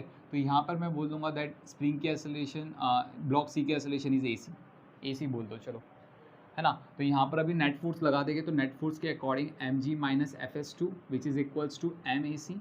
एफ एस टू का वैल्यू कितना है, एम जी पुट करेंगे, M G minus M G which is equals to M A C. M G गया तो ए सी का वैल्यू अपने को आ गया 0 मीटर पर सेकेंड स्क्वायर, एकदम सही। यहाँ पर नेट फोर्स लगा देंगे, तो यहाँ पर नेट फोर्स जब आप लगा दोगे F S two plus M G minus T which is equals to M A, sorry not A two A. So F S two का वैल्यू क्या था, M G plus M G comes out to be 2mg minus T which is equals to mass into acceleration. यहाँ पर भी net force लगा देंगे, यहाँ पर एफ एस वन का वैल्यू 0 हो गया, so therefore T plus M G which is equals to mass into acceleration. So therefore T का वैल्यू कितना आ रहा है यहाँ पर, M A minus M G. Putting this value of T in this equation, so therefore 2mg minus M A, है ना। और जब ब्रैकेट ओपन करोगे माइनस माइनस बिकम प्लस, मैं डायरेक्टली कर रहा हूँ, आप इस चीज़ को सॉल्व कर सकते हो। 2mg plus M G becomes 3mg which is equals to 2ma, M get cancel, so A का वैल्यू कितना आ रहा है 3g/2, 3g/2 मतलब 3/2, g का वैल्यू है 10 1 जा 5 जा, so 3 into 5 comes out to be 15 metre पर second square. So this is the value of acceleration of block A and B for the first case. Now let's talk about the tension. So जब यहाँ पर आप T की वैल्यू put करोगे, M को बाहर निकालो, ए का वैल्यू कितना है 15, सॉरी नॉट 1.5, 15, जी का वैल्यू कितना है 10 है, 15 minus 10 comes out to be 5, तो ये हो जाएगा 5m। So that is, now let's talk about the sub question B. Sub question B की बात करेंगे, just a minute, let me rub this part, या तो हम इसको रब करते हैं, फिर सब क्वेश्चन बी के लिए जाते हैं। सब क्वेश्चन बी में क्या पूछा गया था हम लोग को कि ए और बी के बीच का जो स्ट्रिंग है इसको कट कर दिया गया, तो इसको कट कर दिया गया तो ऑब्वियसली टेंशन कितनी हो जाएगी, 0 हो जाएगी। तो आपका टेंशन कितना हो गया, 0 हो गया, ठीक है। टेंशन कितना हो गया, 0 हो गया। तो चलो आगे बढ़ते हैं। यहाँ पर हम लोग मानेंगे, अभी यहाँ पर देखो क्लास, यहाँ पर जब ये स्ट्रिंग कट गई है तो ऑब्वियसली ब्लॉक ए और ब्लॉक बी की एक्सेलरेशन कुछ अलग होगी। जैसे कि यहाँ पर मैंने मान लिया ब्लॉक बी की एक्सेलरेशन, चलो मतलब मान लो ए बी है और ब्लॉक ए की एक्सेलरेशन ए है, और यहाँ पर स्प्रिंग फोर्स 0 नहीं होगी क्योंकि ब्लॉक ए अभी स्प्रिंग के साथ कनेक्टेड है, क्योंकि हमने कटिंग यहाँ से की है, ठीक है। यहाँ पर क्या 0 हो जाएगा, टेंशन 0 हो जाएगा, रिमेंबर टेंशन 0 हो गया, यहाँ पर टी का वैल्यू 0 हो गया, ठीक है। तो इस सिनारियो में नेट फोर्स लगाना है और कुछ भी नहीं करना है, नेट फोर्स लगा देंगे in the first case. So M G minus F S two which is equals to M A C. F S two की वैल्यू कितनी है, एम जी, तो M G minus M G which is equals to M A C, तो A सी फिर 0 आ गया, है ना, ए सी का वैल्यू फिर 0 आ गया। अब यहाँ पर हम बात करेंगे, सो यहाँ पर क्या हो जाएगा, F S two plus M G, net force लगा रहे हैं, F S two plus M G, T तो 0 हो गया, which is equals to mass into acceleration of B, है ना। सो एफ एस टू की वैल्यू कितनी है, M G, so M G plus M G is equals to M A B, तो M G plus M G कितना हो गया 2mg which is equals to M A B, तो M गया तो ए बी का वैल्यू कितना मिल रहा है हम लोग को 2g, कहाँ पर, इन द डाउनवर्ड डायरेक्शन, है ना, ये बी नीचे जाएगा, करेक्ट। तो अभी यहाँ पर आएगा हम लोग, यहाँ पर हमें पता है that F S one net force find out कर रहे हैं, F S one minus M G, F S one, sorry मैंने उल्टा लिखा, net force M G minus F S one, so M G minus F S one is equals to mass into acceleration of A. तो F S one का value कितना है 3mg, तो M G minus 3mg is equals to mass into acceleration of A, M G minus 3mg minus 2mg which is equals to mass into acceleration of A, M get cancel, तो A का acceleration कितना है -2g। Negative sign indicate क्या कर रहा है कि जो आपने एक्सेलरेशन की डायरेक्शन ली है वो गलत डायरेक्शन है, एक्सेलरेशन की डायरेक्शन कहाँ पर होगी, ऊपर की तरफ होगी, ठीक है। तो मतलब यहाँ पर ये वाली जो ब्लॉक है, जैसे आपने इस टेंशन को, ये स्ट्रिंग को कट कर दिया तो ये ब्लॉक ऊपर की तरफ चली जाएगी, ठीक है। So I will write down that acceleration of A is equals to 2g in the upper direction, ठीक है, क्लियर। सो यहाँ पर हमने ये सेकेंड पार्ट सॉल्व कर लिया है, please copy down this, then will do the sub question C. Okay, I hope you copy down this part. Let's move to this next sub question, जहाँ पर हमने ये वाली स्प्रिंग को कट कर दिया है, ठीक है। So let's move to the next sub question, या सो आपने बी और सी के बीच में जो स्प्रिंग है इसको कट कर दिया है, ठीक है। तो यहाँ पर जब आप इस स्प्रिंग को कट करोगे तो Fs2 की वैल्यू कितनी हो जाएगी, 0 हो जाएगी। लेकिन इस बार कुछ टेंशन होगा, इस बार टेंशन 0 नहीं होगा, इस बार टेंशन 0 नहीं होगा, ठीक है, कुछ टेंशन होगा। ओके, एंड AC यहाँ पर Fs2 की वैल्यू 0 हो गई है। किसकी वैल्यू 0 हो गई है, Fs2 की। तो यहाँ पर मैं Fs2 की वैल्यू क्या पुट कर दूंगा, 0 पुट कर दूंगा। सही है। तो यहाँ पर जब आप क्लास ध्यान से देखोगे, पहले हम लोग ब्लॉक C पे देखते हैं, तो यहाँ पर सिर्फ ये वाली फोर्स रिस्पॉन्सिबल है ब्लॉक को नीचे लेके जाने के लिए। तो हमें पता है नेट फोर्स देखेंगे, that is mg which is equals to mass into acceleration of c। Only the single force is acting on the block c, mg, है ना, and mass into acceleration of c। So m and m get cancel, ac is equals to g। Obviously हमें समझ में आता है, अगर मैंने spring को कट कर दिया तो ये बॉडी फ्री फॉल हो जाएगी। तो फ्री फॉल बॉडी की एक्सेलरेशन कितनी होती है, g होती है, हमें पता है, ठीक है। तो अभी यहाँ पर बात करेंगे, यहाँ पर Fs2 की वैल्यू तो 0 हो गई क्लास। अभी यहाँ पर Fs2 की वैल्यू अगर 0 हो गई तो क्या मिलेगा, mg minus t which is equals to mass into acceleration of b, है ना। यहाँ पर आ जाओ, वापस से ब्लॉक ए पे आ जाओ, यहाँ पर इक्वेशन लगाओ Fs नीचे की तरफ जा रहा है ना, या so t plus mg minus Fs1 is equals to mass into acceleration of A. Fs1 की वैल्यू कितनी है, 3mg। सो जब 3mg पुट करोगे, mg minus 3mg becomes minus 2mg which is equals to mass into acceleration of A. Okay, so यहाँ से जब आप tension की वैल्यू निकालोगे तो टेंशन कितना आ रहा है, 2mg plus mass into acceleration of A. मैंने आपको अभी थोड़ी देर पहले बताया है, if this two blocks is connected via a string, okay, ये जो ब्लॉक की पॉइंट है अगर ये ऊपर की तरफ जा रही है विद एन एक्सेलरेशन ए, तो ये वाली पॉइंट भी तो एक्सेलरेशन ए की तरफ, ए के साथ ऊपर जाएगी। तो मतलब ये दोनों ब्लॉक की एक्सेलरेशन क्या होगी, फिर से सेम होगी। तो मतलब यहाँ पर हमारा कंडीशन है that acceleration of A is equals to acceleration of B, correct. तो यहाँ पर एक्सेलरेशन ऑफ बी की जगह मैं क्या पुट करूँगा, एक्सेलरेशन ऑफ ए, बट उसके पहले टेंशन की वैल्यू पुट करेंगे यहाँ पर। तो mg माइनस टेंशन की वैल्यू क्या है, 2mg plus mass into acceleration of A which is equals to mass into acceleration of A. Acceleration of B की जगह मैंने एक्सेलरेशन ऑफ ए पुट कर दिया। ब्रैकेट्स ओपन करो, mg minus 2mg minus mg minus plus become minus mass into acceleration of A is equals to mass into acceleration of A. So minus mg is equals to 2 mass into acceleration of a, mass and mass get cancelled, so acceleration of a comes out to be minus g/2। Negative sign इसके लिए आ रहा है क्योंकि हमने जो direction assume की है वो गलत डायरेक्शन है, इसकी एक्चुअल डायरेक्शन कहाँ पर होगी, ऊपर होगी। बट क्लास आप डायरेक्शन कुछ भी अज्यूम करो, अगर आपको यहाँ पर माइनस आ रहा है तो आपका आंसर करेक्ट है, कोई भी इस आंसर को गलत नहीं देगा, ठीक है, कोई भी इस आंसर को गलत नहीं देगा। So acceleration of A is equals to minus g/2, जिसके बाद आप लिख सकते हो that acceleration of A is equals to g/2 in the upper direction.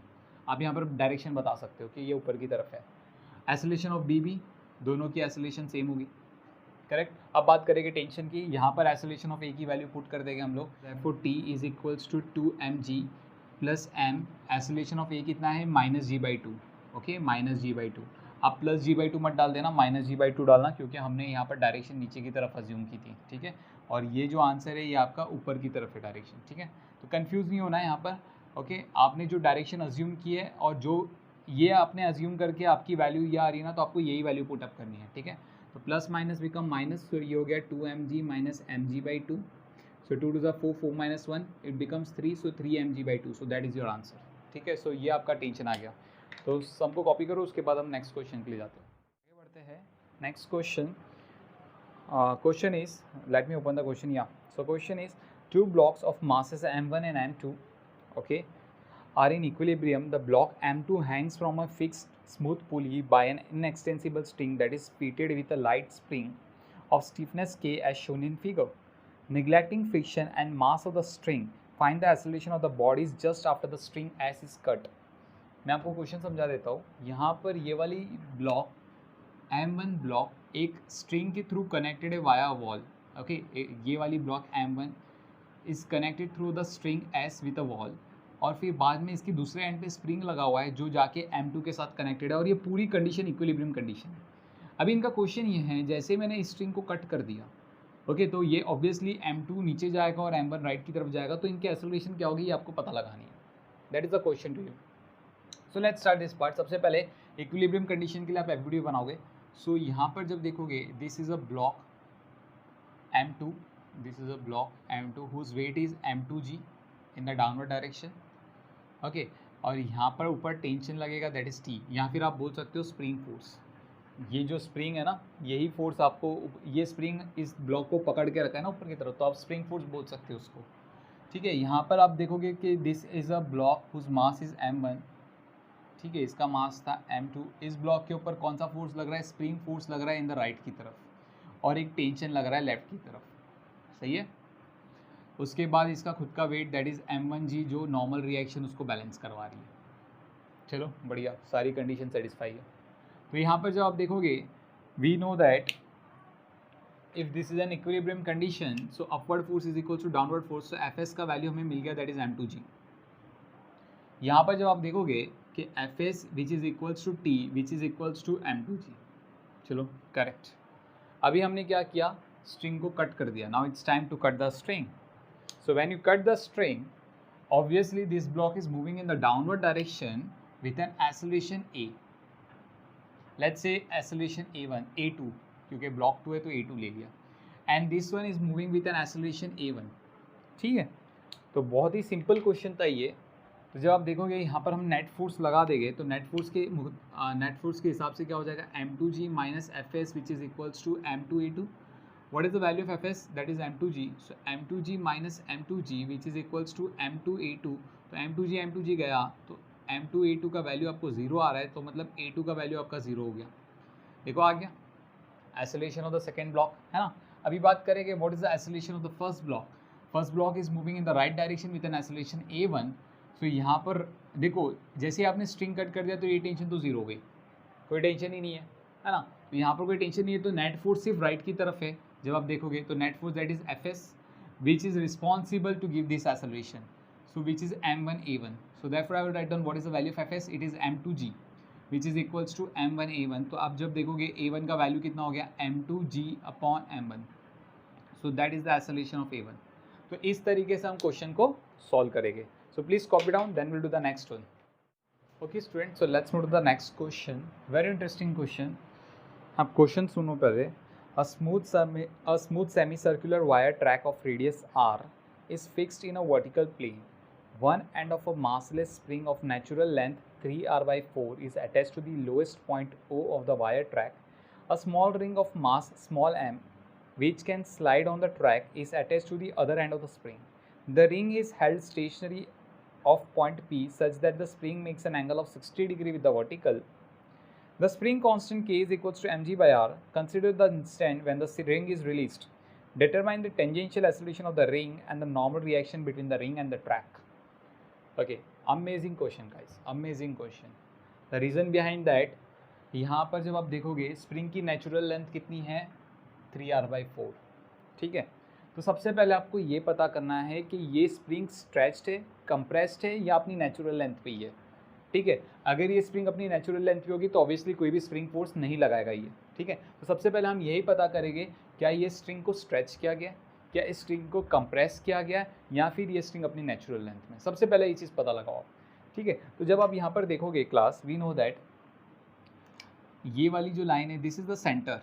Okay, इसको ओ ले लेते हैं। If you will see this is the radius and this is the radius, ये दोनों रेडियस है ना। तो मतलब ये वाला अगर आप मतलब मान लो कि ये ट्राइंगल है, तो ये कौन सी ट्राइंगल होगी? मान के चलो आइसोसेलेस ट्राइंगल है, क्योंकि दो साइड्स इक्वल है। अभी फिलहाल हमें इतना पता चला कि दो साइड्स इक्वल है। ठीक है, इसकी ये वाली साइड और ये वाली साइड इक्वल है। तो we know that if their sides are equal, तो उनकी ऑपोजिट एंगल्स भी क्या होगी? इक्वल होगी। अब जैसे कि इसकी ऑपोजिट एंगल 60 डिग्री ये वाली है, तो ऑब्वियसली इसकी ऑपोजिट एंगल ये होगी, दैट इज 60 डिग्री, है ना। देखो ऑपोजिट एंगल्स इक्वल हो गए। If this is 60 degree class and this is 60, then obviously this angle will be 60 degree only, है ना। इक्विलेटरल ट्राइंगल फॉर्म कर रहा है, sum of measure of all angles of a triangle is 180, तो 60 60 and तो ये भी क्या होगा? 60 होगा। हमें समझ में आता है। तो ये इक्विलेटरल ट्राइंगल हो गया। इसका मतलब ये रेडियस आर है, ये रेडियस आर है, तो ये जो स्प्रिंग की लेंथ होगी जो इस डायग्राम में दिख रही है वो कितनी है? आर है। और स्प्रिंग की नेचुरल लेंथ कितनी थी? 3r/4। तो obviously R is greater than 3r/4, जिससे ये चीज़ समझ में आता है कि स्प्रिंग को स्ट्रेच किया गया है। स्प्रिंग इज स्ट्रेच्ड, स्प्रिंग को खींचा गया है। अगर स्प्रिंग को खींचा गया है तो स्प्रिंग क्या करेगा? अपना स्प्रिंग फोर्स लगाएगा, ज़रूर लगाएगा वो। ठीक है, तो यहाँ पर क्लास ध्यान से देखेंगे। सो स्प्रिंग स्ट्रेच्ड है, तो हमें सबसे पहले फाइंड आउट करो कि कितना उसको हमने स्ट्रेच किया है। What is the displacement of the spring? तो हम लोग को सीधा हम लोग डायरेक्टली कर लेंगे the final length minus the natural length that is 3r/4। तो यहाँ पर जब आप इसको सॉल्व करोगे r/4 लाइन से हमने क्या किया, स्प्रिंग को स्ट्रेच करवाया। ठीक है, तो ये चीज़ तो हमें समझ में आती है। अभी हम बात करेंगे बाकी सारे फोर्सेस की कि इस रिंग के ऊपर कितनी कितनी फोर्सेस लग रही है। सबसे पहला फोर्स इसका खुद का वेट दैट इज़ mg। उसके बाद स्प्रिंग फोर्स लग रही है in this line like this is your spring force. उसके बाद ये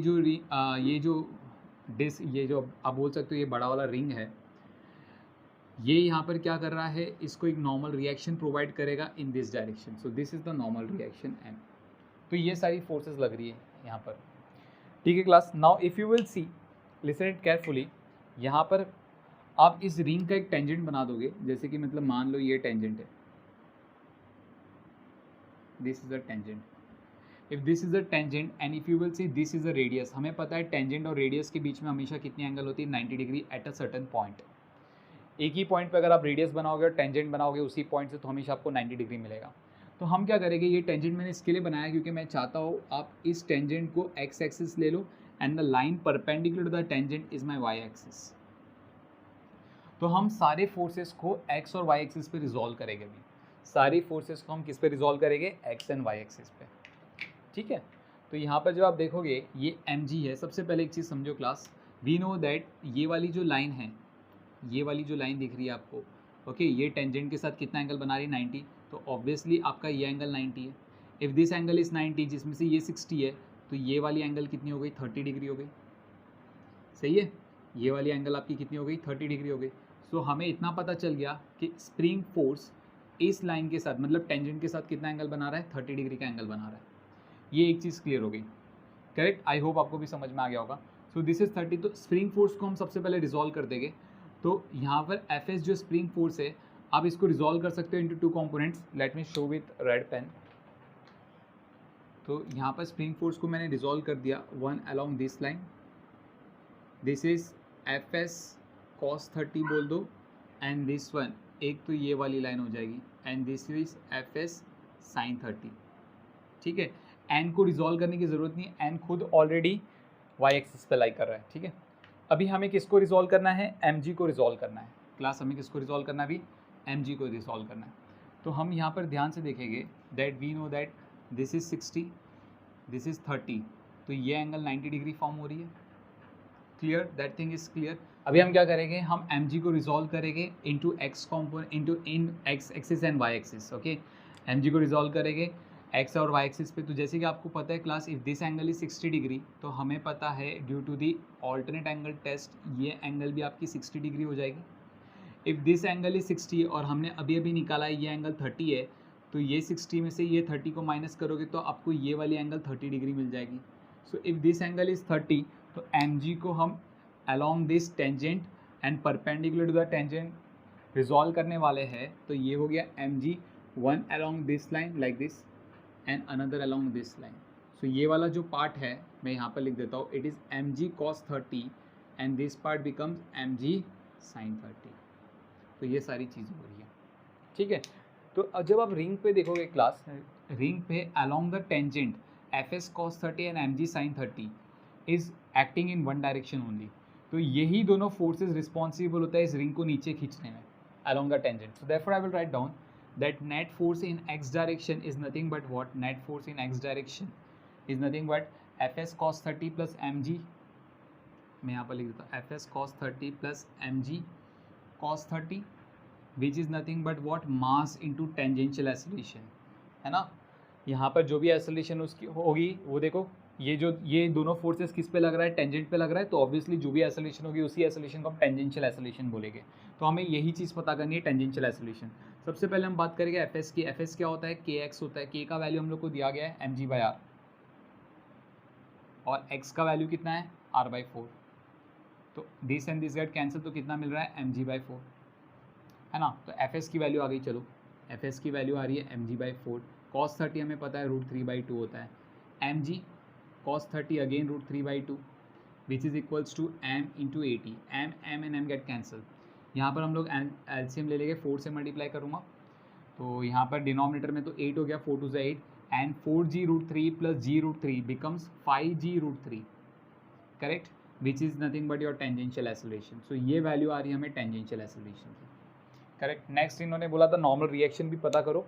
नॉर्मल रिएक्शन के लिए देखेंगे हम लोग, इफ़ यू विल सी यहाँ पर n plus F S sine 30, n plus F S sine 30 is equals to M G sine 30, ठीक है, because net forces in Y direction क्या होगा, जीरो होगा एट एन इंस्टेंट जब इस रिंग को रिलीज किया गया है, ठीक है.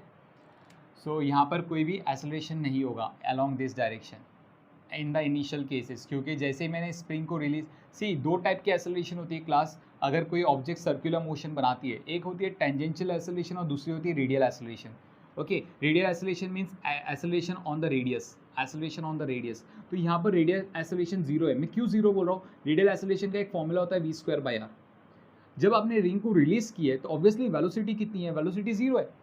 वेलोसिटी जीरो होने के कारण रेडियल एक्सेलरेशन जीरो हो गया. तो मतलब ये लाइन पे, ये वाली लाइन पे कोई भी एक्सेलरेशन नहीं है, जिसकी वजह से नेट फोर्स जीरो होती है. नेट फोर्स जीरो हो गई मतलब हमें समझ में आ गया that n plus F S sine 30 is equals to M G sine 30. मतलब ये बैलेंस कर रहा है दोनों फोर्सेज एक दूसरे को, है ना. तो यहाँ पर जब मैं पुट करूँगा that n, what is the value of F S की वैल्यू हमने निकाला mg/4. सो mg/4 साइन 30 का value 1/2 and mg/2 on the right hand side. तो देयरफॉर n का वैल्यू कितना हो गया, mg/2 माइनस mg/8, है ना. एलसीएम मारेंगे, 4 से मल्टीप्लाई किया, 4 mg minus mg becomes 3 mg/8. So that is the normal reaction. So इस तरीके से इस क्वेश्चन को करेंगे. So please copy down this, then we will move to the series combination and the parallel combination of the spring. So let's move to the next topic. Next topic is series combination.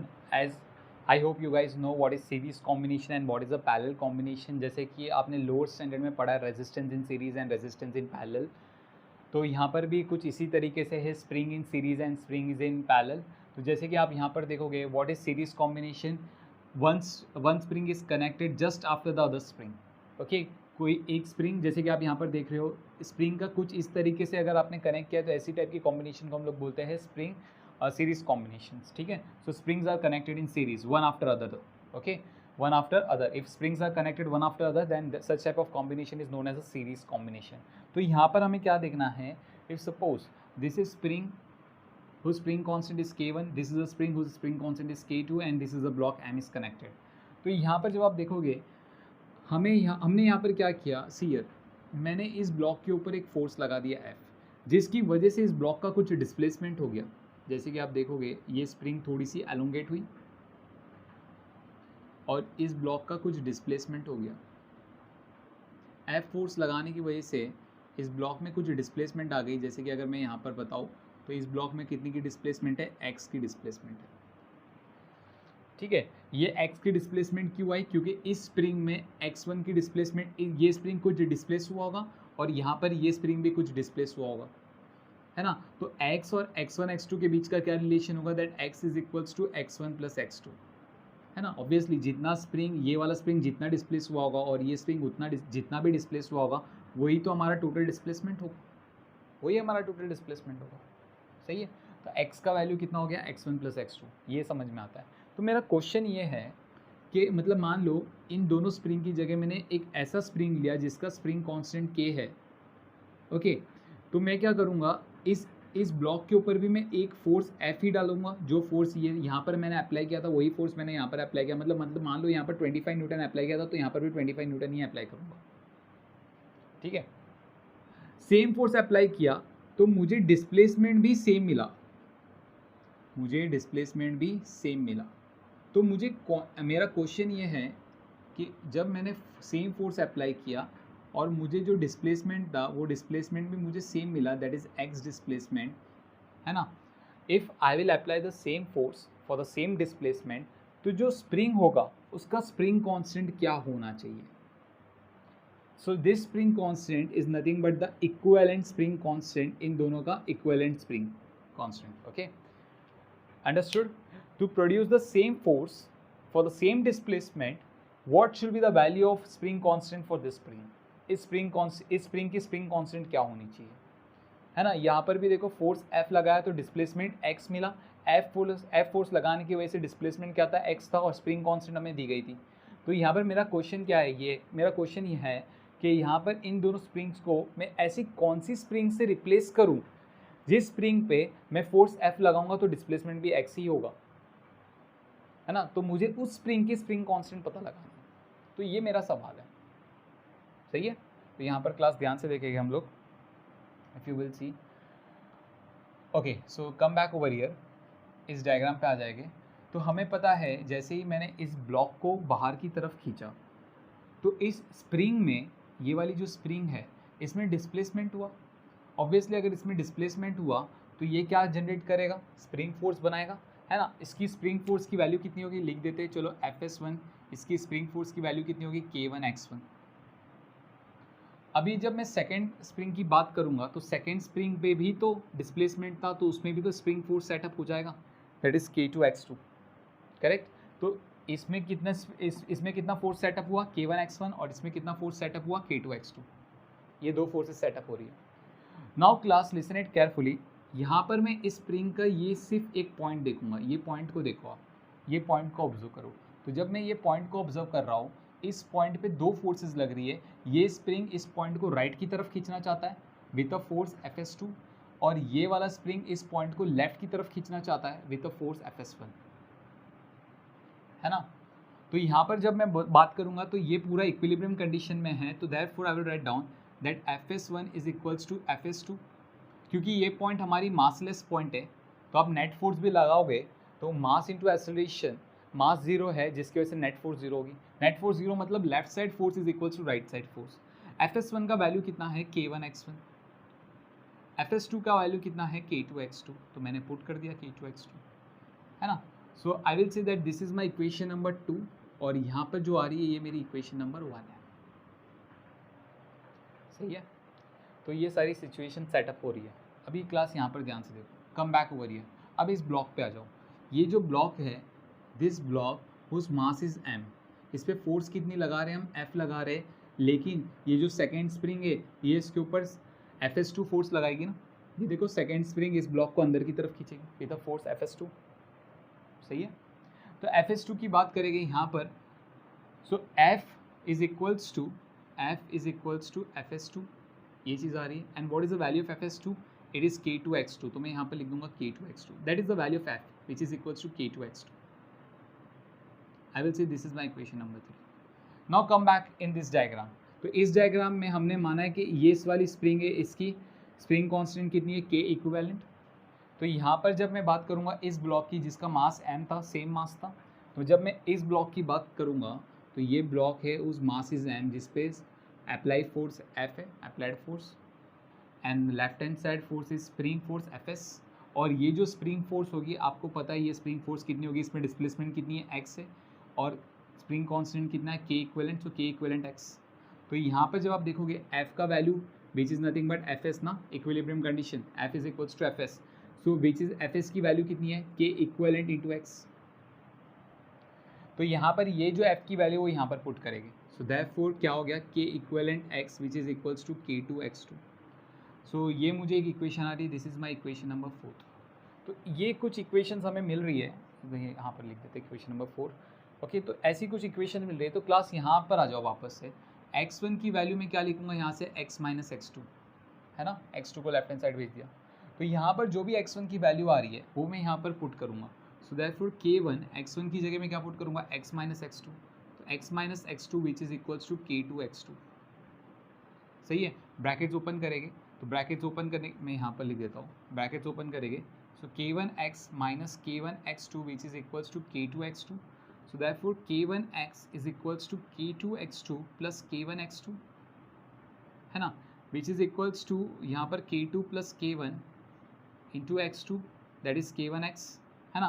तो x2 का value कितना हो गया हमारे पास K1x upon K1 plus K2 that is the value of x2। तो ये x2 की value हम यहाँ पर पुट करेंगे, तो K इक्वेलेंट कितना है, K equivalent x is equals to K2 x2 की वैल्यू कितनी है K1x upon K1 plus K2, तो x and x gate cancel, तो K इक्वेलेंट की वैल्यू कितनी आ गई हमें K1 K2 upon K1 plus K2, so that is the value of K equivalent. ठीक है, अब जब इसको हम क्या करेंगे, K इक्वेलेंट जो आ रही है ना, K के इक्विवेलेंट, इसको है ना इन्वर्टेंडो करेंगे तो 1 upon k equivalent is equals to k1 plus k2 upon k1 k2 which can be written as 1 upon k equivalent is equals to k1 upon k1 k2 plus k2 upon k1 k2। तो यहाँ पर k1 k1 get cancel, so 1 upon k2 plus यहाँ से k2 k2 get cancel 1 upon k1।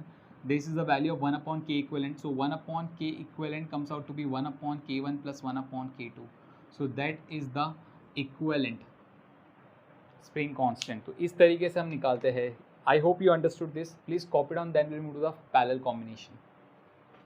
So let's move to the next topic, that is parallel combination of the springs. The springs which are connected in parallel are known as the parallel combinations, right? Okay, मैं आपको दूसरे type की combination बताऊंगा जहाँ पर हमें दिखेगा कि स्प्रिंग सीरीज़ में लेकिन वो एक्चुअल में पैरेलल में होता है। मैं आपको बताऊंगा, पहले हम पैरेलल कॉम्बिनेशंस की डेरिवेशन कर लेते हैं, उसके बाद हम वो चीज़ को देख लेंगे। तो यहाँ पर हमने क्या किया, if this two springs are connected with a block in the parallel combination, और इस ब्लॉक को मैंने एक्स डिस्प्लेसमेंट से आगे की तरफ खींचा। तो जैसे आप इस ब्लॉक को x डिस्प्लेसमेंट से आगे की तरफ खींचोगे तो स्प्रिंग में एलोंगेशन आएगी। स्प्रिंग में क्या आ गई, एलोंगेशन आ गई। सी, ये स्प्रिंग में एलोंगेशन आ गई लाइक दिस, है ना। आपने इसको F फोर्स लगा के आगे की तरफ खींचा, उस मास इज m। तो यहाँ पर जो डिस्प्लेसमेंट होगी ब्लॉक की, as you can see the displacement, this displacement is x। So my question is to you, इन दोनों स्प्रिंग को मुझे एक ऐसे स्प्रिंग से रिप्लेस करना है जहाँ पर मैं फोर्स F लगाऊंगा। मैंने फोर्स F लगाया, सी यहाँ पर अगर मैं देखूंगा, if this is a block, इस ब्लॉक के ऊपर मैं फोर्स F लगा के मुझे x डिस्प्लेसमेंट ही मिल रहा है। मुझे कितना डिस्प्लेसमेंट मिल रहा है, x डिस्प्लेसमेंट मिल रहा है, ठीक है। तो मैं यहाँ पर क्या करूँगा, क्वेश्चन समझ लो फिर से। ये ब्लॉक है जो एक स्प्रिंग से कनेक्टेड है, उस spring which is connected with two springs जिसकी spring constant k1 and k2 है। इस ब्लॉक को मैं F फोर्स के साथ खींचूंगा बाहर की तरफ, जिसमें डिस्प्लेसमेंट x प्रोड्यूस हो गया। तो मेरा क्वेश्चन ये है, इन दोनों स्प्रिंग को मैं कौन से स्प्रिंग से रिप्लेस करूँ जहाँ पर मैं F फोर्स लगा के ही x डिस्प्लेसमेंट बनाऊँगा। जहाँ पर मैं फोर्स F लगा के भी डिस्प्लेसमेंट क्या होनी चाहिए, हमारी सेम होनी चाहिए, ठीक है। मतलब यहाँ पर एज्यूम करो 25 न्यूटन का फोर्स लगा के आपने 10 सेंटीमीटर का डिस्प्लेसमेंट अचीव किया, तो यहाँ पर ये स्प्रिंग में भी क्या होगा, आप 25 न्यूटन का फोर्स लगा के 10 सेंटीमीटर का डिस्प्लेसमेंट अचीव करोगे। तो उस केस में ये स्प्रिंग कांस्टेंट की वैल्यू आपको पता करनी है। This is known, this is unknown to us, ये आपको पता करनी है। What will be the value of this spring constant, correct. Okay, so let's start this part. Obviously जैसे कि हमें पता है, if this block is displace with displacement x, तो यहाँ पर जो स्प्रिंग फोर्स लगेगी, ये स्प्रिंग भी क्या करेगा, एक फोर्स सेटअप कर देगा इस ब्लॉक के ऊपर। That force is Fs1 and this is Fs2। तो जब आप इस ब्लॉक को एनालाइज करोगे, सबसे पहले ये पता करो Fs1 की वैल्यू क्या होगी। Fs1 की value is nothing but k1 into x, displacement x है ना, k1 इंटू एक्स। Fs2 की वैल्यू कितनी होगी, k2 इंटू एक्स, डिस्प्लेसमेंट तो x है, दोनों केस में डिस्प्लेसमेंट सेम है ना, डिस्प्लेसमेंट तो बदलेगा नहीं, है ना। So Fs1 is equals to k1x and Fs2 is also k2x। अब बात करेंगे हम ब्लॉक की। तो जब ब्लॉक की बात करोगे, ये फोर्स F है on the right side, left side पे दो फोर्सेज एक्ट हो रही है, Fs1 एंड Fs2। तो यहाँ पर नेट फोर्स आप देखोगे जीरो है, क्योंकि इक्विलिब्रियम कंडीशन आ चुकी है उसकी। F is equals to Fs1 plus Fs2। Fs1 की वैल्यू क्या है, k1x, Fs2 की वैल्यू क्या है, k2x। तो यहाँ पर मैंने x को कॉमन ले लिया, तो k1 plus k2x, that is the value of f। Let's talk about now this case. In this case if this is a block whose mass is m और आप उसको f फोर्स के साथ खींच रहे हो, इसमें Fs फोर्स सेटअप हो जाएगी। Fs फोर्स स्प्रिंग फोर्स जो सेटअप हो जाएगी, it is nothing but the spring constant into displacement k equivalent x, है ना। तो यहाँ पर जब आप इसकी नेट फोर्स देखोगे, as it achieves the equilibrium condition, so F is equals to Fs which is equals to k equivalent x, है ना। तो F की वैल्यू मैं यहाँ पर पुट करूँगा, so therefore I will write down k equivalent x which is equals to k1 plus k2 into x। x and x cancel, तो k equivalent का वैल्यू कितना आ गया, k1 प्लस k2 आ गया। See, this is the value of k equivalent. तो इस तरीके से हम पैरेलल कॉम्बिनेशन का डेरिवेशन करते हैं। नाउ क्लास, जैसे कि मैंने आपको कहा था, कुछ केसेस में स्प्रिंग्स हमें लगता है सीरीज़ में है लेकिन होता पैरेलल में है, देखो मैं आपको बताता हूँ कैसे। एक स्पेशल केस है जहाँ पर मतलब मान लो this are the two rigid supports और ये ब्लॉक है, ठीक है। This block having a mass m, यहाँ पर एक स्प्रिंग लगी हुई है जिसका स्प्रिंग कांस्टेंट K1 है और यहाँ पर एक स्प्रिंग लगी हुई है जिसका स्प्रिंग कांस्टेंट K2 है, ठीक है। और अभी फ़िलहाल स्प्रिंग रिलैक्स कंडीशन में है, फ़िलहाल स्प्रिंग क्या है, रिलैक्स कंडीशन में है। अब मैंने क्या किया, इस ब्लॉक को राइट की तरफ लेके गया। मैं इस ब्लॉक को अगर राइट की तरफ लेके जाऊंगा लाइक दिस, तो ये कुछ इसकी नई पोजीशन हो जाएगी ब्लॉक की। This is a new position of the block whose mass is m। ये जो लेफ्ट वाली स्प्रिंग है ये स्ट्रेच हो गई और जो राइट वाली स्प्रिंग है वो कंप्रेस हो गई, as you can see like this, ठीक है। तो जब आप यहाँ पर m ब्लॉक की एफबीडी बनाओगे तो आप क्या देखोगे, अच्छा मैं वेट और नॉर्मल रिएक्शंस नहीं बना रहा हूँ क्योंकि उनकी ज़रूरत नहीं है यहाँ पर। तो यहाँ पर जब आप इसको इस पर देखोगे कौन सी फोर्सेस लग रही है, स्प्रिंग फोर्सेस। तो जैसे कि यहाँ पर क्लास एक चीज़ ध्यान से देखो, इस ब्लॉक का डिस्प्लेसमेंट कितना है, the displacement of the block is x। Block की डिस्प्लेसमेंट कितनी हो गई है, x की डिस्प्लेसमेंट है, ठीक है। तो ये ब्लॉक अगर x डिस्प्लेसमेंट से राइट की तरफ आया है तो इस स्प्रिंग में स्ट्रेचिंग हुई x डिस्प्लेसमेंट की और इस स्प्रिंग में कंप्रेशन हुई x डिस्प्लेसमेंट का ही हुआ। डिस्प्लेसमेंट सेम था दोनों केसेस में, है ना। तो यहाँ पर इस ये वाली स्प्रिंग क्या करेगी, इस ब्लॉक के ऊपर फोर्स लगाएगी in the left direction Fs1, और ये वाली स्प्रिंग क्या करेगी, इस ब्लॉक के ऊपर फोर्स लगाएगी in the left direction only, that is Fs2, है ना। ये वाली स्प्रिंग कंप्रेस होगी तो ये चाहती है, ये वाली स्प्रिंग इसको बाहर फेंकना चाहती है और ये वाली स्प्रिंग इसको खींचना चाहती है, ऐसी समझ में। Okay, so now if you will see what is Fs1 plus Fs2। Fs1 का वैल्यू क्या होगा, we know that Fs1 is K1 into x, so K1x। Fs2 क्या हो जाएगा, it is K2 into x, है ना। Fs2 K2 into x, spring constant K2 थी उसकी। तो हमारा जो टोटल फोर्स कितना आ रहा है, K1x प्लस K2x, जिसको मैं K इक्वलेंट x लिख दूंगा तो ये हो जाएगा K1 plus K2 into x. तो x x z कैंसिल, तो K इक्वलेंट का वैल्यू आ रहा है हमें K1 प्लस K2। सी, यही चीज़ मैं आपको समझा रहा था कि ये आपको दिख तो रहा है सीरीज़ में, लेकिन सीरीज़ में है नहीं। ये कौन सी कॉम्बिनेशन है, पैरेलल कॉम्बिनेशन है। तो इन चीज़ों का आपको ध्यान रखना है। So please copy down. इसके बाद उसके ऊपर इसके बाद इसके ऊपर एक न्यूमेरिकल करते हैं। So class, now this is the question that we have. Question is very interesting. Question आपको है कि ये सारी कॉम्बिनेशन आपको जिस तरीके से दिखाई दे रही है उस तरीके से कनेक्टेड है, and this is the block whose mass is m। आपको फाइंड आउट करना है what is the equivalent spring constant. इन सब की इक्विवेलेंट स्प्रिंग कांस्टेंट की वैल्यू क्या होगी। तो जैसे कि आपको यहाँ पर दिख रहा है, this two springs are connected in parallel. So we know that if springs are connected in parallel तो Kp का वैल्यू कितना हो गया, K plus K which is equals to 2K। तो हम क्या करेंगे, इन दोनों स्प्रिंग को, जैसे कि आपको ये दोनों स्प्रिंग दिखाई दे रही है, इनको रब करके एक स्प्रिंग लगा देंगे जिसकी वैल्यू कितनी होगी 2K, correct. Late me rub this part. तो यहाँ पर मैंने एक स्प्रिंग लगा दिया इनकी जगह जिसकी वैल्यू है 2K। So this is the spring whose value is 2K। Now as you can see this 2K and K is connected in series. तो 1/K equivalent is equals to 1/2K plus 1/K। तो 2 से multiply कर दिया to take LCM, so 3/2K 1/K equivalent. तो K equivalent का value कितना हो गया, it is 2K/3। So that is the value of K equivalent. तो यहाँ पर जब मैं सॉल्व करूँगा इसको, तो इसको दोनों स्प्रिंग को हटा के मैं सिर्फ एक सिंगल स्प्रिंग कनेक्ट करूँगा, and that single spring whose value is 2K/3, ठीक है, like this. Now 2K/3 and K is connected in parallel. तो पैरेलल कॉम्बिनेशन हमें पता है K प्लस 2K/3 सीधा ऐड कर देना है, 3 से मल्टीप्लाई कर दिया, 3K plus 2K comes out to be 5K/3। तो इन दोनों को रब करके हम क्या करेंगे, 5K/3 की स्प्रिंग को पैरेलल सीरीज में कनेक्ट कर देंगे with the last spring that is K। ये इनको हटाओ, ओके, और एक स्प्रिंग से कनेक्ट कर दो जिसकी वैल्यू होगी 5K/3। So this is the spring whose value is 5K/3।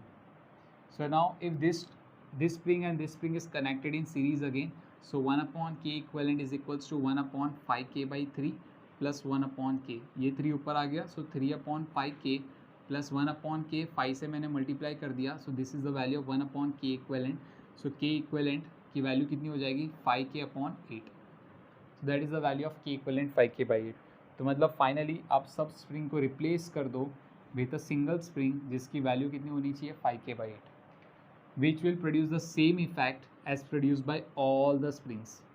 Okay, so with this we will end our lecture. So I hope you like this lecture. Please share with your friend and subscribe to the channel.